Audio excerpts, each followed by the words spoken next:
Good morning. Good morning, President. Good morning. Thank you very much for having me. Thank you. Very glad to see you. I really appreciate it. Thank you. Thank you for this opportunity to address your audience. Spain. Should we go straight to the questions? Yes, as you wish.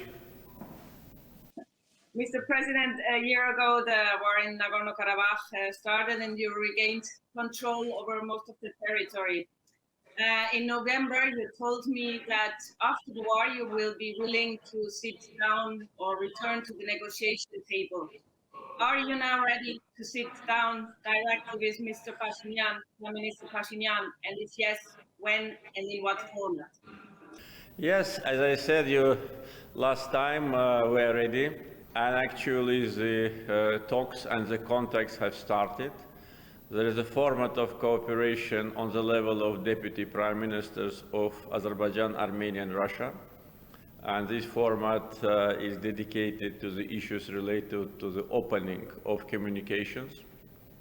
Also, recently, on the sidelines of the UN General Assembly session, foreign ministers of Armenia and Azerbaijan met. That was for the first time since the war ended. And I think that the meeting, as far as I was informed by our minister, was very constructive and promising. Our position remains unchanged since the war ended. We want to establish normal relations with Armenia based on a mutual recognition of territorial integrity of both countries.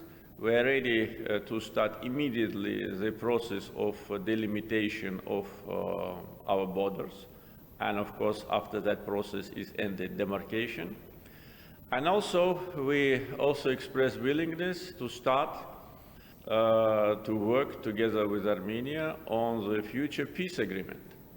All these initiatives have been articulated on many times by me and by other Azerbaijani officials, but unfortunately have not been yet positively responded by Armenian side. So our position is unchanged, and there is certain steps, but I think during this year we could have made much bigger progress. But so you don't have any intention to sit down today with Prime Minister Pashinyan? I'm ready, and I already expressed this position. If Armenian side is ready, I'm also ready. We had one meeting that was in trilateral format at the invitation of the President of Russia, Vladimir Putin, in the beginning of this year. And I'm ready to talk to Mr. Pashinyan anytime when he is ready. So I'm open for these discussions, and I think that could be also a good indicator that the war is over and that page have been turned down. This is very important, because still we see and we hear in Armenia, in political establishment, the statements which demonstrate the attempts of revanchism, the attempts of future plans to regain back territory which belongs to us by history and by international law. Therefore, the willingness of Armenian government, the serious willingness, not only words but statements but actions, will demonstrate that the war is over and we are moving towards the period of peace. But for Armenia, there is still the question of the status of Nagorno-Karabakh. And in the past, you offered possibilities like cultural autonomy. Is that still an option, or it's off the table? Frankly speaking, during the last period, we do not hear from Armenia any statement referring to the status of that territory.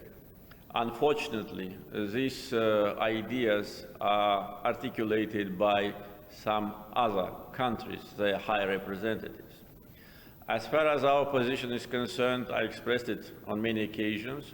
During the almost 30 years of negotiations, Azerbaijan's position was very constructive, and we were saying, and Minsk group co-chairs know it very well, that we were ready to grant Armenians living in Azerbaijan certain level of self-governance.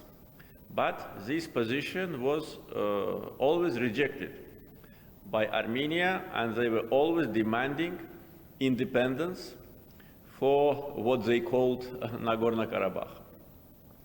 But today, after war ended and the conflict has been resolved, and this is not only my position, this is position of the majority of world international community, there is no room to talk about any status for the so-called entity which does not exist. Because Nagorno-Karabakh do not exist. We do not have this administrative unit on our territory. On 7th July this year, I issued a decree about the new configuration of economic zones of Azerbaijan, and we've created two economic zones, Karabakh and Eastern Zangezur economic zones, which cover all the area. And about 25,000 of ethnic Armenians who live today in Karabakh area, in the area which is now in the responsibility of Russian peacekeepers, are our citizens. They will enjoy the same rights and privileges and responsibility as any other citizen of Azerbaijan of different religious and ethnic origin. So, to put it shortly, no way to go back to status, no status, and everybody should forget this issue. Okay. There is a lot of other issues to discuss, like you said, the delimitation of borders, prisoner swaps, demining. How is this going? Is it going forward or is it stopped? With respect to so-called prisoners of war, I want to clarify this issue for your audience. I, on many occasions, referred to international law norms, international conventions about who can be considered a prisoner of war. And according to international conventions, those persons who've been detained or captured during the war, during the phase of war. And those persons whom we detained during the war, all of them have been returned immediately after the war ended. We actually returned them earlier than Armenians returned our prisoners. Those people who are now in detention and already sentenced, whom Armenia and some others claim as prisoners of war, do not belong to this category because these people have been sent to liberated territories in the end of November, more than 2 weeks after the war ended, more than 2 weeks after Armenia signed a capitulation act, and they have been detained on the territory which we liberated in the beginning of December. 62 persons, and some of them committed crimes. They attacked our military servicemen and killed 4 of them. And so they are not prisoners of war. They're terrorists, they're members of a sabotage group who've been sent in order to attack Azerbaijani civilians and military servicemen. Despite of that, we have returned some of them during this period, and that was a sign of goodwill. But with respect to the maps of mines which have been planted by Armenia in the territories which were under occupation, and there are hundreds of thousands of mines, in the beginning, when we were demanding to give us these maps, Armenian government on the very high level was saying that they do not have it. And during the time since war ended, during this almost 1 year, we had close to 150 casualties of civilians and military servicemen who either were killed or seriously injured due to the fact that Armenians do not give us the maps. Some maps have been given relatively recently, but the accuracy of those maps is only 25%. So what we are demanding is that Armenia gives us accurate maps, the maps which can be easily identified, not the area where they are planted everywhere, but particular place, and they have this particular information which they refuse to give us. If they do it, if they show the goodwill, of course we will respond adequately. The group Minsk of OCE is mediating, but others offered also their help, like the European Union, for example, in demining or delimitation of the border. Is it an option for you that the EU has a role in the post-war conflict period? Yes, we support this initiative, and actually it has been discussed during the numerous contacts between our officials and EU officials, and also during the visit of the President of European Council, Mr. Charles Michel, to Azerbaijan this summer.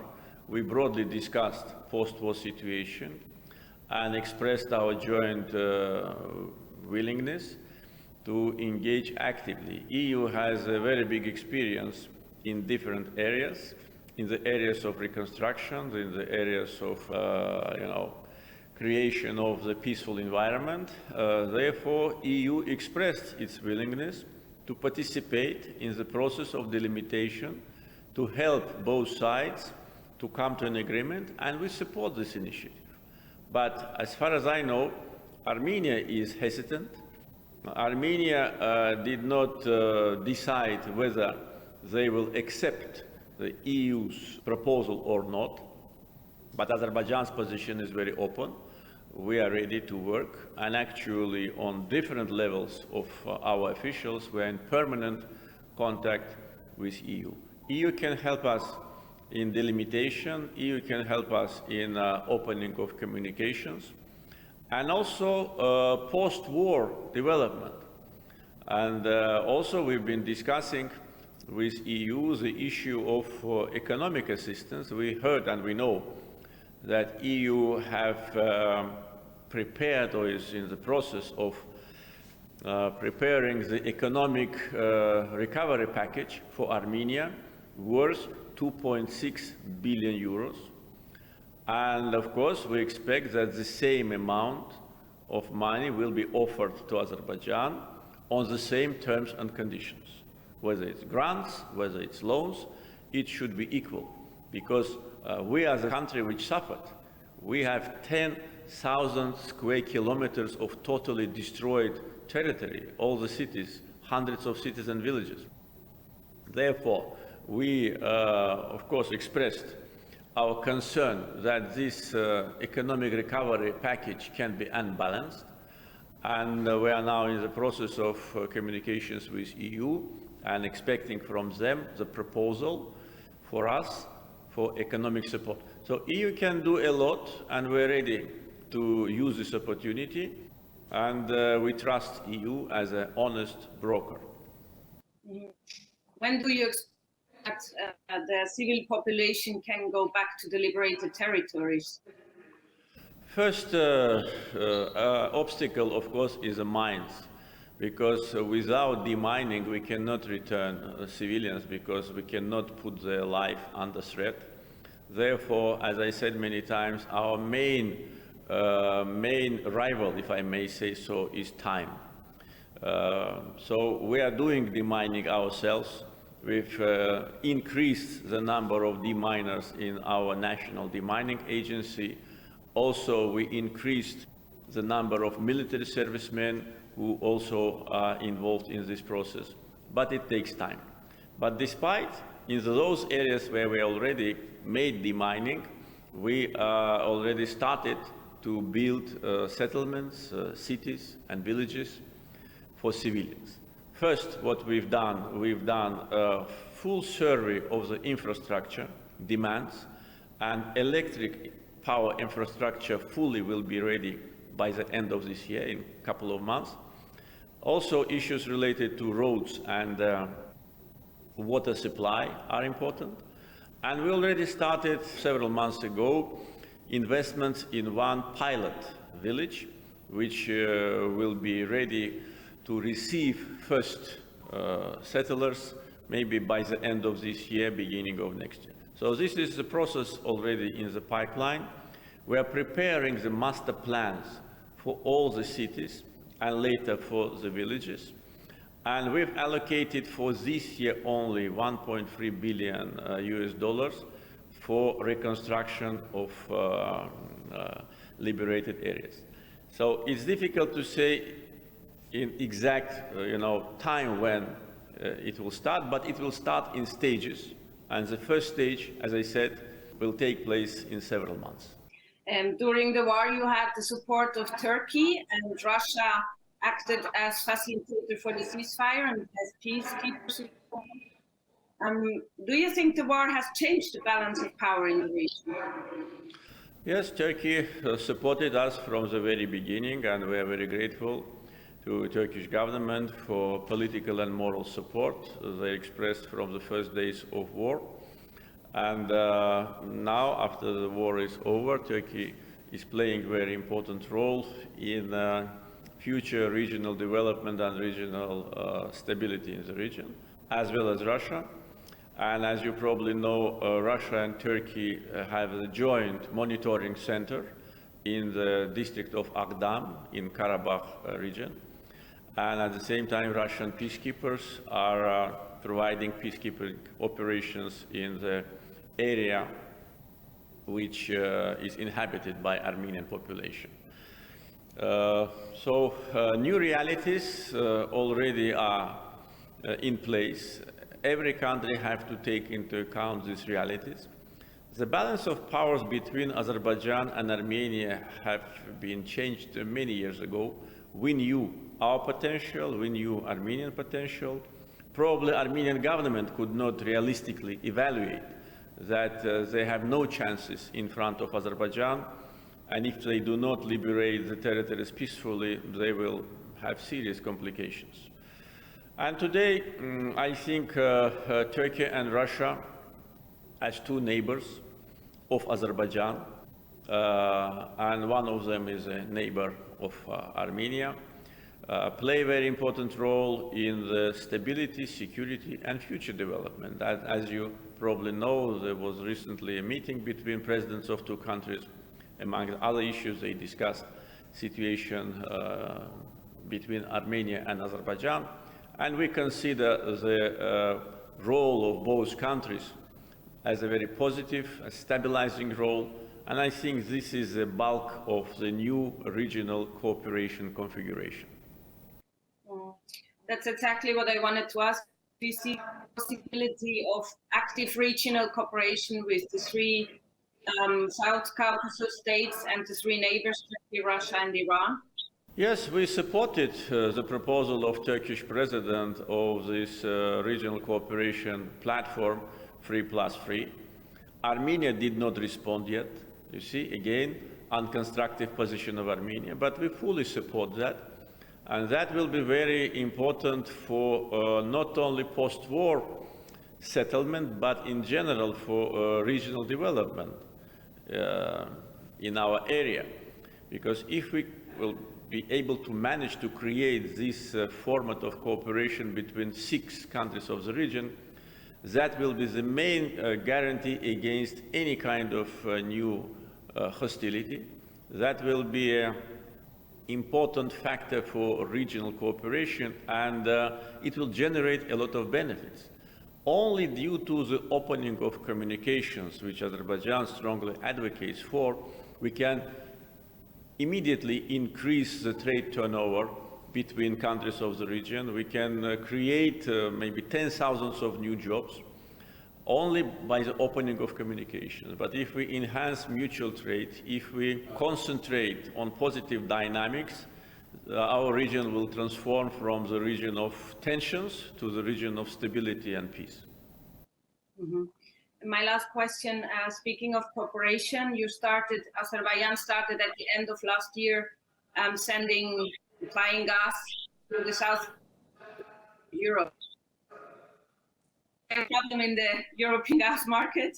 The storage levels are low and the prices are soaring. Do you see any potential in this situation to increase export, and how much gas do you already send to Europe? Well, you are right. We started our export to natural gas to Europe on the last day of the last year, 31st December. And since that time, the profile of our export is growing. We are a reliable supplier of oil to European market for many years, for 15 years. without any disruption. And now, as a reliable supplier of natural gas, we play our role. Our gas is cheaper than gas from different sources, and it comes from a new source. Importance of Southern Gas Corridor is not only because of its additional gas, but because it's an alternative source. And this is an issue of energy security. Our gas, which we are sending to European consumers, have been contracted already. We sold it. Therefore, if there'll be additional demand from European consumers, we need to start negotiations, because first you have to sell the gas and then you have to extract it. In the gas business, it's the common, consequence of actions. And the deposits of proven reserve of natural gas in Azerbaijan are 2.6 trillion cubic meters, so it will be enough at least for 100 years for our consumption and for exports. And we are now in the phase of new discoveries. The interest to Azerbaijani oil and gas sector among the big energy companies is growing. So we can increase the output and increase the production, but for that we need to start negotiations now and sign new contracts, and then we will invest to produce more. But that's not possible for this winter, I think, right? It is not possible technically and commercially. It's just 1-2 months left. But if we start now, I think we will be ready for the next winter. And there is a potential to increase. Plus, we are now actively investing ourselves and foreign investors into renewable energy. Therefore, we will have more of natural gas which we consume ourselves for export, because we will substitute it with sun and wind energy. So, as I said, potential here is very big. Pipeline is in operation. We, in the future, may expand our geography of supplies to Europe, to Balkans, to some other countries of Eastern Europe.